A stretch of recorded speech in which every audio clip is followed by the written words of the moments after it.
Hello, everyone. This is Angelina Mojica, and I am here with your Good Morning Minute.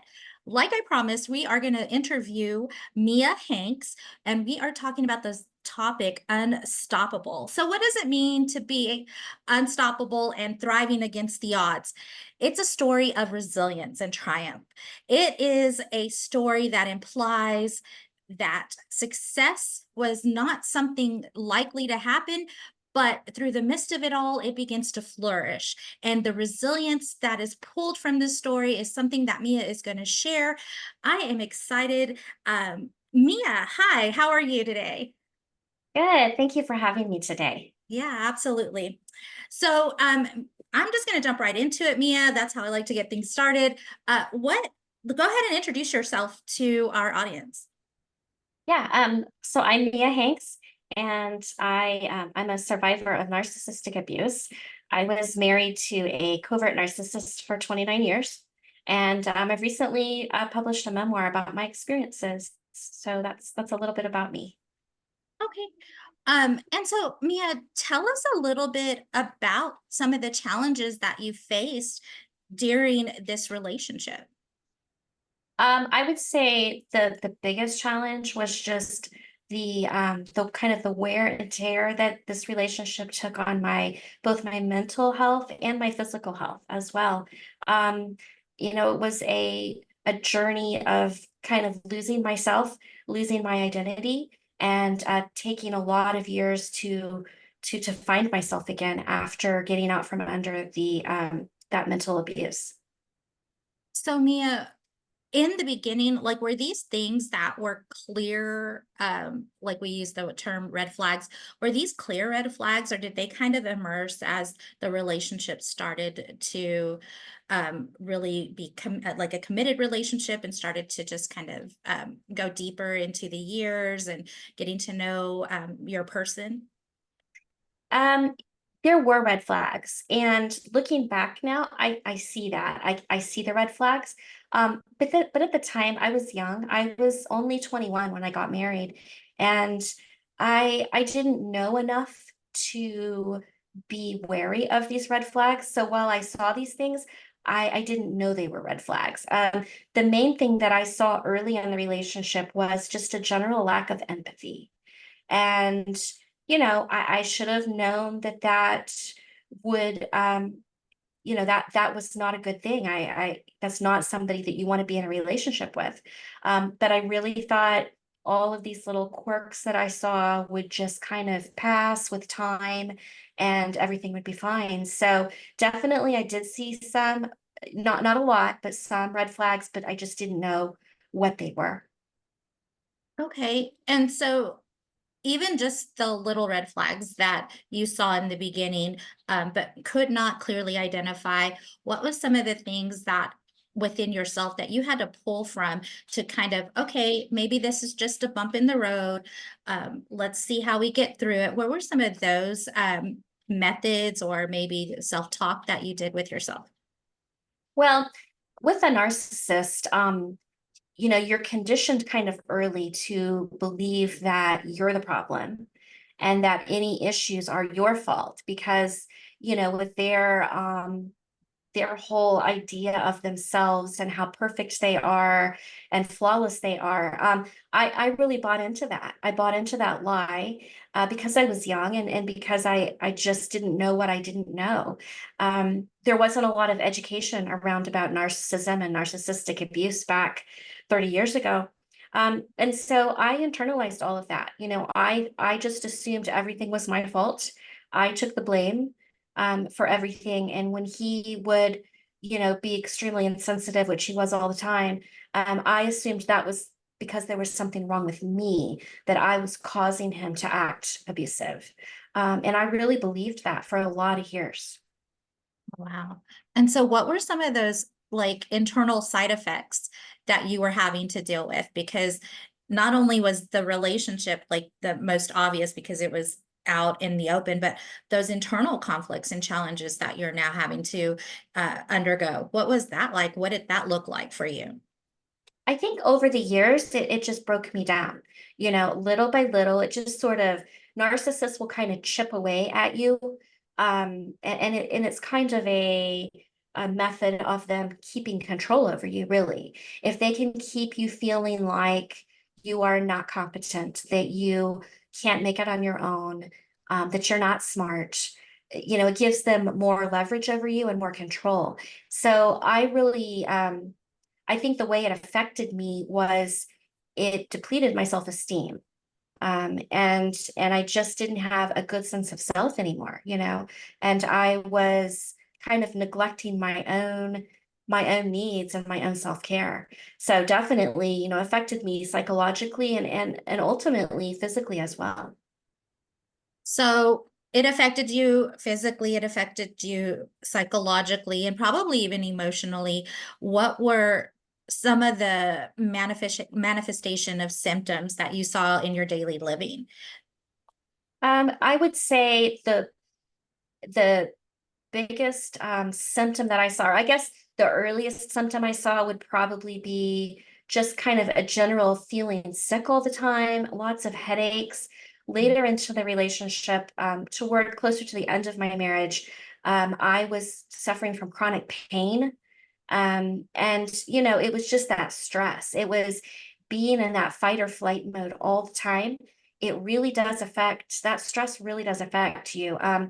There was toward the end, there was a lot of sleep deprivation, and I just wasn't sleeping. So really, it's sort of a snowball effect. It you just sort of it builds and builds and builds, and especially if you're kind of holding it all inside and internalizing it, it really does build in you. And I mean, stress can really destroy a person. So that was sort of the last straw for me, was that my physical health was failing.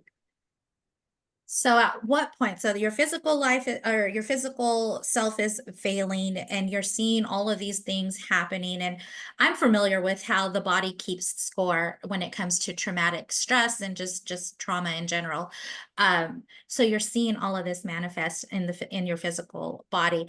At what point, or what was the point where you got and you were like, okay, this is not where I want to be. This is not who I was created to be. I need to make a change for the better. What was that determining factor? I think I had been thinking those same things that you just said. This is not where I want to be. This is not who I want to be. This Mhm. is not how I want to feel. I had been feeling that pretty strong several years, the last several years of my marriage. But, I felt stuck. I didn't feel like I could get out. I had been married for so long and I just didn't see a path out. Um, but the breaking point really came when, probably in that last year, my ex-husband actually wanted to go to therapy.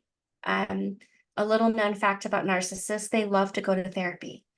And so we were seeing a marriage therapist, and we probably saw her maybe 8, 9, 10 times. And the sessions would always go the same. He would come in, he did all the talking, and all he wanted to talk about was how he was great and I needed to change. And so after, many sessions, I actually got to witness the therapist kick my ex-husband out of therapy.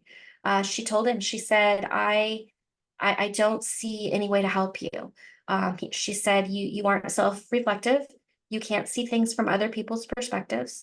And therefore, I cannot continue to take your money because I cannot help you. And that was a huge wake up call for me. It was sort of validated what I had been feeling, but didn't want to say. So that was sort of, probably where I really started thinking, I think I need to get out of here. And like I say, my physical health was, I feel was declining and I was miserable. So it really took that validation, I think, from a therapist saying, point blank, there's something wrong with this guy, to Mhm. make me realize, hey, I think I have permission. I think I can actually give myself permission to think about leaving this marriage. And just for the listeners, how long were you married? Was it 29 years, if I remember correctly? Yes, I was married 29 years. Okay. Yes. Wow. And that's a lot of investment. That's a lot of time. And um, I can just imagine, the Mia you were prior to the relationship. And then here we are 29 years later, and you're looking probably in the mirror going, I don't even recognize myself anymore. Correct. Yeah. I mean, I've really kind of been on this journey of trying to find myself again and remember who I was or who I am. Because with the narcissist, you tend to sacrifice your needs for theirs, and you kind of sacrifice yourself to keep the peace, to keep them happy. And so you do over time, you really do lose that sense of of self-identity. Wow. Wow. So we're hearing the therapist tell your ex that this is not working. You're not willing to do the work. So that is the determining factor for you to sit there and go, okay, something has to change. So walk us through that change. Like you're in the midst of it right now. And how did you pull up that strength within yourself to start taking steps towards, I need to get out of this situation? Well, I knew at that point that, this was the word toxic. I Mhm. started Googling things like toxic relationships and, what does an unhealthy relationship look like? What does a healthy relationship look like? And everything I was reading was pointing me toward narcissism. And I really started researching that and I landed on covert narcissism and bingo, that was it. My ex-husband is a textbook case of a covert narcissist. And so I actually went and met with the therapist myself one-on-one and expressed my concerns, and told her I think he's a covert narcissist, and she did not disagree. And yeah, so I talked it through with her, and I just felt like I got that validation, and so ultimately what I did was I left, and I fortunately I had somewhere to go. I moved in with my parents, and that was kind of the beginning of the journey to getting out and getting divorced and starting a new life. Okay. And so now you have validation from just your own personal therapist that's saying, no, you're on the right track. Like you're not, and I can see why you would second guess yourself because 29 years has you second guessing yourself because it's always your fault in that Yes. relationship. So I totally understand. So what characteristics did you really cleave to within your own self? Because I know that with a relationship as such, it has you constantly second guessing yourself, second guessing your adequacy, and just like, is it really me? Like, am I really this bad? Am I this person? So out with your therapy and just kind of looking and evaluating where you're at and knowing you need to get out of it, what internal maybe characteristics or beliefs did you pull from that really kind of helped you take those bigger steps? Because I know it can be hard. Yeah, just like you said, you do second guess yourself. Mhm. I had been conditioned for all of those years to think that, I would second guess myself at every turn, thinking that I was making a mistake. And how do I know this is right? I had no confidence. And I just had, I was just kind of all over the place. So I was looking for somebody to give me permission to leave. I was looking for that validation. And ultimately, I kind of just had to take a leap of faith, and think, well, I don't know if this is the right thing. I don't know if this is the wrong thing to do, but I felt like for my health, I didn't have a choice. So it was sort of, take a deep breath and hope I'm doing the right thing and just make this move. And yeah, it's very, very scary because I didn't have that confidence. I wasn't able to stand up and say, I don't deserve to be treated this way, and therefore I'm leaving. It wasn't that. It was, I don't know. I want to leave. I'm miserable, but I don't know if it's the right thing. And I'm just beating myself up, questioning everything. But ultimately, you just kind of have to close your eyes and say, I'm going to do it, and I hope I'm making the right decision. Right. And I mean, I definitely can relate because I've got my own domestic violence story as well. And I know taking those steps forward are into, it's basically into an unknown. Like you have no confidence within yourself. And so even your self-talk isn't much help because that's that second guessing or uncertainty when you're making those decisions. So you mentioned having a family to go to. How important and how vital were they in your healing journey? That was huge because without that, my ex-husband controlled all the finances. Mhm. So once I left, there was incredible financial abuse. He kept the bank account low, so low that I couldn't buy groceries and things like that. So, I mean, had I not had somewhere to go to my parents, my only other option would have been to go to a shelter. Mhm. So definitely, I mean, it was huge having that built-in support system. I think I was able to get through it quicker than had I had to take another route. So definitely I think in a situation of abuse, you can't leave on your own. You really need at least one other person in your corner, I think, to help you. It's a huge step. It's especially after that many years. So it was vital, yeah. And just having a friend to talk to was a huge thing too. I think a big misconception is people think, well, I need a big, huge support system to pull this off. And you really don't. Just a few people, a couple people, that's all you need. And you can that's they can provide enough support that you can get through something like this.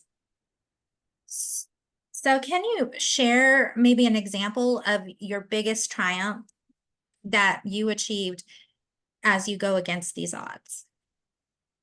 My biggest triumph, I think, just being able to feel confident, feel like I can manage on my own. I can live on my own and make all my own decisions, and kind of shedding that fear.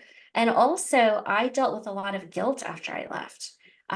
It sounds crazy. Like, why would I feel guilty leaving an abuser? But I did. I felt like I had been so conditioned to make sure he was happy all the time. And so suddenly walking out, I felt like I was, you know, letting my responsibility. It was just crazy. But I did. I felt a lot of guilt. And it took a while to get out from under that. So that was actually a pretty huge accomplishment when I could get rid of that guilt and say, you know what, I don't feel sorry for him anymore. I don't feel like I deserted him. I feel like I did something for me and I feel good about it. So that was that was a big step for me. Yeah, and I totally understand because for people that even like if you look at people pleasing, that's kind of a behavior that we walk into in a relationship as such. And it's hard to empower yourself to say no or to put Yes. a fine boundary down to where you're like, no, this is where I meet you and this is the end. I can't give any more energy towards this because it's at my detriment and it's not going to help me and it's not self-serving. And I think for women, sometimes we look at that as like, oh, we're being selfish or, oh my gosh, how dare I think of myself? But you have to. You Yeah, have that's what to. I did exactly. I felt when I left, I felt like I was being selfish. And my ex-husband was telling me the same, you're being selfish. You're so selfish. So I felt like anytime I did something for myself, I should kind of feel bad about it. Um, and so yeah, I had to get rid of that mindset. It is okay to practice self-care and take care of your needs and take care of yourself. It's not a selfish thing. So I had to relearn that. Yeah. So what are some of the skills that you started to build or maybe coping mechanisms that you started to reinforce to help you start elevating yourself out of this situation? I think the biggest thing was shedding the guilt and beginning to feel confident that I had made the right decision and I had done this for me and that it was okay, that it was okay. Mhm. And I had a lot of good people in my corner as well, kind of cheerleading me on and encouraging me. And that was big. I mean, I think we all need encouragement and we all need to be told, you can do this, keep going. And so I had people that, were checking on me every day and really holding me accountable for my own healing. The other thing I did was I sought out therapy. I found a therapist who kind of specialized in narcissism, and that was very helpful. And so I did therapy for about a year, And so yeah, it was a good way to start this new life, to get some therapy, have some friends, have some people around me, and just not isolate. That was another big thing, was making sure that I didn't isolate myself. And I believe in a solid network. I mean, if you want to be different, you have to surround yourself in an environment that's different for sure. And when you start building those support systems, you need those people that are going to come in and say, hey, you got this. You can do this. You're very smart, or you're very capable of whatever it is that you're trying to accomplish. But at the end of it, when you're laying down and you're going to sleep and it's just you, those, I mean, because 29 years, there's embedded stuff in there. Um, Yes. that self-talk sometimes comes up, that self-doubt and stuff. So what did you do to work with yourself on a one-on-one? What kind of practices did you put in place to help like reprogram that thought process for yourself? That's a good question. I'm not sure that I did anything specific. It was more of sort of my mindset evolving. I had to be Mhm. patient with myself was another thing. Mhm. And realize that this is a process, and it is a long process. You can't expect to wake up the next day and everything's great. So I think really just allowing myself that time to reprogram my thinking, and realizing that I was going to have some what they call CPTSD, complex post-traumatic stress disorder, and sort of giving myself permission to have these little anxiety attacks or whatever, and feel like Mhm. it was okay to do that. It is a, what do they say? It's a marathon, not a sprint. So it's a journey for sure. I love that you said that, because when we are in our healing journey, sometimes the guilt, you mentioned guilt, sometimes just we can be the cruelest to ourselves, like, oh my gosh, I didn't get this right, I'm a failure, like, again, and then we just reinforce what's already there, what we're trying to battle against, and with these things. And I think you hit it right on the head when you talk about, I had to have compassion for myself. I had to be forgiving of myself and accepting that I'm gonna have these days, and it's not gonna be perfect, and it's okay. I think that's the important message, is letting others know that it's okay if this is a bad day for you. Acknowledge it, feel it, be in it, but don't let it consume you. Definitely. Yeah, because you can't expect that you're starting a whole new life. Mhm. It's basically, I mean, I felt like I was starting from ground zero. It was just, this is just I've got to rebuild everything. So you have to really be patient with yourself, and allow yourself to have some bad days, and know that, like you said, it doesn't define you. Absolutely, absolutely. So let's talk a little bit about what you've implemented. What kind of things have you rebuilt for yourself? I've had to work hard to just rebuild confidence. Mhm. That's been a challenge. And I just figuring out what I want to do, what my path forward looks like. I don't really know. I've focused a lot on getting to this point, doing a year of therapy. I wrote a book, and that was very therapeutic as well. Um, and so yeah, now I'm just sort of in that phase where I'm trying to figure it all out. I feel like I'm on pretty solid ground, and now I need to decide what I want to do going forward. So it's exciting. It's exciting. It's overwhelming. Yeah. Because after that many years in a marriage, you're kind of lost at first. You're like, I don't know what I'm supposed to do now. It's Mhm. freeing, and it's a wonderful feeling, but it's a little scary at the same time. I can understand that. I really can, because you're having to build a whole new identity for yourself, and having all those years in an idea of who you thought you were, and then now stepping out and going, okay, who am I? I think that's the question that you're trying to answer for yourself, is who am I, or who do I want to be? Because you can be whoever you want to be. You can create that life for yourself. I believe. So the future looks bright from what I'm Yeah. hearing. and there's so many possibilities. What are some goals that you have for yourself? Um, I don't really know. Right now, I'm focusing on trying to promote my book. So I just recently set up a website. I'm going to start working on a blog.